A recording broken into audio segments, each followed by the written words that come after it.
forward to, but you just have to watch. Over here. Yep. Hi, I'm Mary, and my question is, if Rick died, what would happen to the group? To who? Rick If died. Rick died, what would happen to the group? What do you think? I think that Rick has probably instilled sort of a discipline and an ethics in us as a group. And I think no matter who died, we would all still take care of each other and have each other's backs, no matter what. I mean, you can see that, like, Tara's, for example, a newer member of the group. But she's family to them now, so it's like Tyler, who plays Noah. They didn't know him, but he's, we've taken him in. So it's like, I think whoever's surviving, will, no matter what happens, even if Rick goes, or Daryl, or Glenn, or Tara, or anyone, But I think probably baby Judith would lead the pack to destruction. That's my final answer. Judith, man, you guys just don't like her. She's difficult. She's so hard to work with. There's So two of difficult. them, first Yeah. of all. Yeah, wait, You start one story and then you go see the other one and you're like, oh, you continue the story. And she's like, I don't know what you're talking about. I'm like, stop being twins. Over here. Hi, I'm Jennifer, and my question for you guys both is, what has been your favorite scene to film together? And as an actor in your own scene, what has been your least favorite? I have an answer. Yeah. Last season, when we were in the tunnel, climbing on the rocks, Greg called me and he said, hey, Alanna, go back to the start of the tunnel, you're going to start over. And I was like, okay, but where's Steven? I can't, where's Steven? He's like, he's coming, just go, I need to see where your marker is. I was like, oh, okay. And I'm walking and I round the corner and he's hiding in a doorway and he jumps out and literally scares the shit out of me. I fell onto the tracks, cried, was screaming. So I don't know if that was fun or if that was horrible. They do that to me all the time though. If Steven and I are in a scene together, they always prank me. I guess I'm just an easy target. Well, there's another prank where, when Alanna or Tara goes into the library or the bookstore that we find on the Greater Mission, and she pulls water out of the toilet. There's a blooper take of me actually taking a dump on the toilet while she comes in. But I didn't know, Greg Nicotero directed that episode. He said, hey, can you go back in one more time? And I was like, Greg, all I'm doing is walking in and scooping water to boil. It's like, did I really fuck up the scene that bad?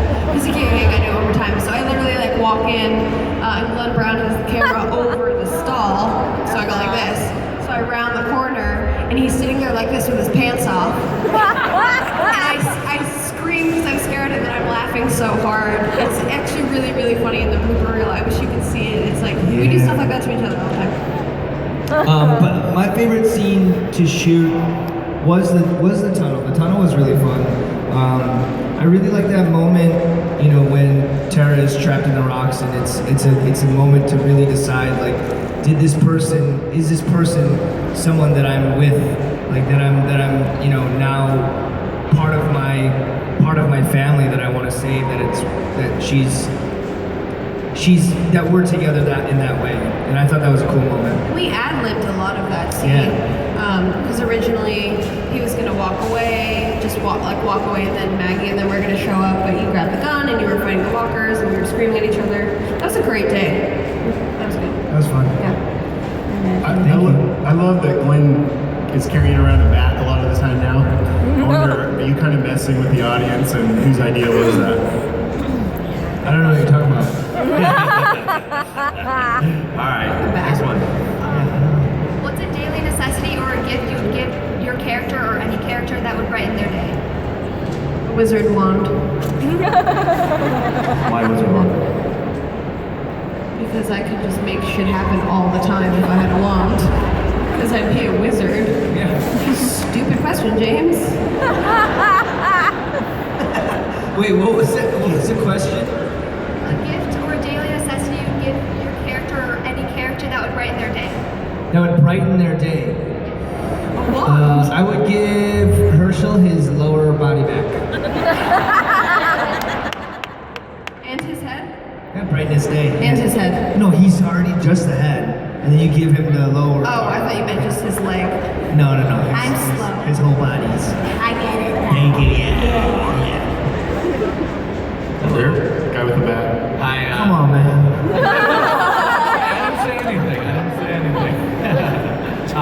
My name's Brian Messler. I have a question for you, Stephen. Yes. As far as improv goes, I just started, I've been doing improv at Illinois State for a while. Oh, nice. And I love it there. But I was going to ask you how directly improv affected your career as far as being an actor goes, like how much it helped it along the way. One, what I love about improv is that it lets you enter a community of artists that is really welcoming. I think very few things in performance allow you to do that unless you book something. Maybe a theater group that you come up with that you all decide together to do something with might apply, but there's no inherent community in it that you can just throw yourself into that's just free and open as improv is, in my opinion. And in Chicago, I met some of the most talented, friendly, amazing people. Last year, this time, Chicago Walker Stalker, we went to a show at Second City, and he got up and did a whole bit. I can't believe I didn't tell that story. He crushed it. He was so good. Okay, I'm gonna sit back down. Thank you. It was fun. It's just great people, and I think to me what has helped in that regard is it allowed me to push myself, watching other people around me, watching your colleagues, also make friendships, ask questions, make each other better, and then beyond that, in application, I think Alanna could even speak to this. Like, there's something great about being free in a scene, for someone to throw you a complete curveball and for you not to be like, that's not what you're supposed to say. Yeah, because a lot of people follow script, word for word, and then you and I do this pretty much every time we do a scene together. We'll add something, we'll add a look, or we'll add a line or something like, hey, if I hand you this thing, it'll symbolize that we're gonna go, whatever. So it's nice because you're never just stuck kind of in a rotation. You're just like, oh, cool, whatever's thrown at me. Obviously, it's different on our show because it's serious. But when we both get to do comedies together or not together, it'll be fun because then you just, you think on your toes a little bit. Yeah. Thank you. Yeah. Yeah, you should change your costume. Where? Hi, my name is Hannah. Hi. My question is mostly sort of geared towards Steven, but I'm interested in what both of you guys. No, I'm interested in what both of you guys have to say. So, kind of what you guys were talking about before about the solidarity of the group and how they're all really tight knit and everything. In the first half of season 5, when Abraham was really set on leaving the church and going to DC, and what do you think motivated Glenn to be like, okay, we'll go with you? Like, why was he so okay with splitting up the group? Yeah. There was actually a scene that was cut out of the thing.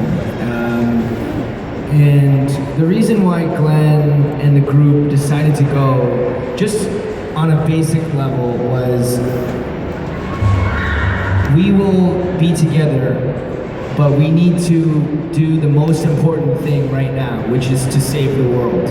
Or what we thought was to save Like the world. that show, Heroes. Yeah. Save the cheerleader, save the world. Except no cheerleader. I could be a cheerleader. Yeah, okay. But it was logic that spoke in that moment. But Glenn really did hesitate to leave. I know he made that promise, and that was to deal with the issue at that point. But there was actually a scene where Rick and Glenn talk and say, Glenn says, I don't feel comfortable leaving you guys. Yeah, that scene shouldn't have gone because it made it seem like you're like, okay, cool, we'll go to Washington. Right. But there was a whole, because his character's like, what? We're failing, why are we leaving? Right. It was an important scene, I think. Absolutely. And what ended up being the catalyst for us to leave is that Rick agrees. He says, I think you should go because we will be right behind you. And you can save the world while we will wait here for Daryl and Carol. While we save the cheerleader. We save cheerleader. And also, I think it's also a testament to know that, that's how much the group is you know, how the group dynamic works is that they all intrinsically trust each other to be capable of protecting themselves, which is why you see Glenn and Maggie sometimes not paired up all the time. Maggie is her own strong woman. You know, Tara is her own strong woman. Rosita, everybody, all these women, all the men, they're all their own strong people. So you are okay with missions that have each person go off because there's a purpose. And I think in that case of Daryl and Carol, like Daryl and Carol, they can take care of themselves. And that's the trust that they have in each other as well. Only Judith is the only one that. Judith, man, God. What a dick. Anyway. Over. Hey, Alanna and Steven. What's up, bud? It's Eileen. Hey, Alanna, I helped you yesterday, so. I remember you. So I was just wondering what your guys' backstories was. I know Tara kind of has one a little bit. We get a little bit of that, but I was just wondering what Glenn. I know Glenn was the pizza delivery guy, but kind of. What is your full backstory? I don't know if people know your full backstory. That's interesting. I mean, I guess another part of this show is there's a lot of stuff that you guys never see. There was a whole scene cut out between David and I, the governor and I, where I explained to him why I got kicked out of the police academy because I slept with all of the commanding officers' wives. No, it's like you laugh, but like you don't know that. So some people are like, "Are you in the police? Are you not? Like, do you like girls? Do you not?" Because so much stuff gets cut out. Like there was a whole scene between Juliana and I, who played my girlfriend, that really developed that story. So you know, a lot of stuff doesn't make the cut, not because it's not important, but you got fucking 15 of us? There's so much story to tell. So my backstory is, you know, I was in the police academy and I like girls and I rage and I party. What's Glenn's backstory? I'm mine as a DJ. Glenn's backstory, you know, isn't. This is not sanctioned by Scott Gimple or AMC, but I tend to feel like I think he has two older sisters.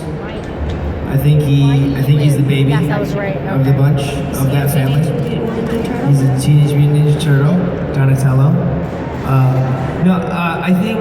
I think he had a falling out with his family at a point, and it pushed him to Atlanta. And when he's originally from Michigan, I think he went to school in Atlanta. I think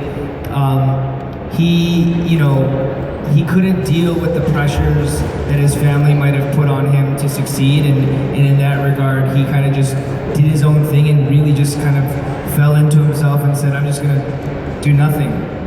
And at that time, it clearly is not that he's not smart or he's not capable. It's just he just didn't have a purpose.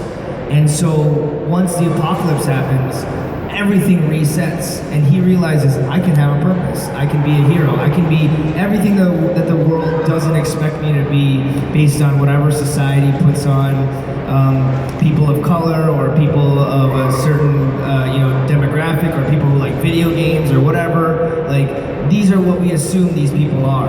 But when it all comes bare and everything is set, equal, who can survive? And I think Glenn has been able to completely realize himself. He's still continuing to, but he's on that path. Thanks, guys. Yeah, thanks. All right, this is going to be our last question, so make it a good one. Hi, Steven. Hi, Alanna. Hi. I'm Lori from Chicago. And Hi. obviously, you watch the episodes in their entirety once they're finished. So, as a viewer, which character death affected you the most and why? What's yours? Actually, I'd probably say Chad's. I don't know why it affected me so much. I actually cried when I watched that episode. Obviously it's really hard on all of us as a family out there. We all work together, we all eat every meal together, so seeing someone go is always really sad. But he had been gone, for a while, because he went in episode 9. But seeing it again, he's so talented. I mean, everyone who's gone is super talented. Like, I could say it about so many characters. But for whatever reason, that one affected me the most. because that's the person you don't expect to get taken down, and then they do, and it's like, man, if that guy gets taken down, you know, anyone can, because he's so strong. And it also just crushed me because he was so sad, and that was a bummer episode, man. I cried, and the music was really good, and the cinematography was incredible. The whole thing, I think it was really, you know, when they're all dragging him through the bramble to the car and pulling him out, and you're freaking out in the car. It's like the whole thing collectively. I went and visited set that day just to see Chad go, and it's just, man, it's heartbreaking. Yeah, again, like she said, you can arguably say that about any character. One that I always align me as an actor to use is Dale. Yeah, you always talk about Dale. I always talk about Dale. I only talk about Dale. You are Dale. I am Dale. I feel like there's so many lost moments that we never got to see. You know, the moments that Dale taught Glenn specifically how to fix that RV, or the moments that Dale told him, like, these are the books that you should be reading, or these are the things that you should know about life to be a man, to take care of the people that you love. And so many lessons that he taught me, taught Glenn, you know, they're just gone. And you know, Herschel had that same effect as well. Personally, for me, it was a real bummer to lose Jeff DeMunn and Scott Wilson, because they literally, how they were to Glenn in the show was how they were to me in real life. So to lose that was a big bummer, but luckily they're alive in real life. I hope you're sad if I go. Oh yeah, I'm sad. Okay. I'll be sad if you go too. Thanks.